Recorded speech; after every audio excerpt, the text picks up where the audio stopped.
Hi, everyone. Welcome to my presentation. I'm very excited to share my research with you on an approach to explaining robot behaviors to human users.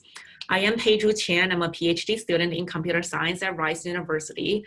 I work with Professor On Helker on topics in AI and human-robot interaction. My research focuses on facilitating the communication and interaction between human users and robots. Robots are becoming increasingly commonplace now, and we see them providing services in homes, schools, hospitals, and workplaces. However, for many users, they might not have much understanding of the robot's behaviors or have enough trust in robots' decisions.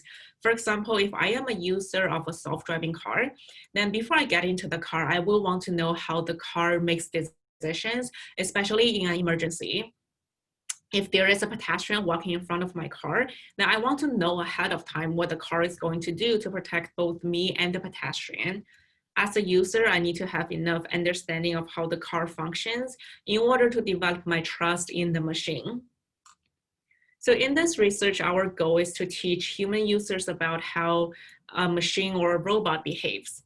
Facilitating this understanding will better ensure safety, avoid unintended side effects, and improve the quality of human-robot interaction. To accomplish this, we propose a robot teacher-student paradigm. The robot here behaves according to some policy, the robot policy, and the teacher here is our teaching algorithm, which is also a virtual agent. The algorithm accepts the robot policy as an input and outputs a sequence of demonstrations of robot behaviors in different situations. These demonstrations are also tailored to individual users based on their own assumptions or prior knowledge about the robot or about the task. For example, for someone with driving experience, they might have different assumptions about a self-driving car from someone who doesn't know how to drive.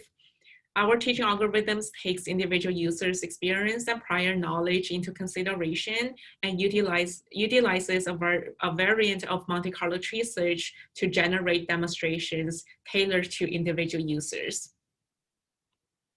We evaluated our algorithm in synthetic environments with simulated users. The results showed that despite the assumptions the users have, our algorithm is able to select demonstrations that improve the user's knowledge of the robot policy. For our next steps, we plan to design an experiment to evaluate our algorithm with real human users. If you want to participate in our experiment or are interested in learning more about our research, please feel free to email me. Thank you for your time.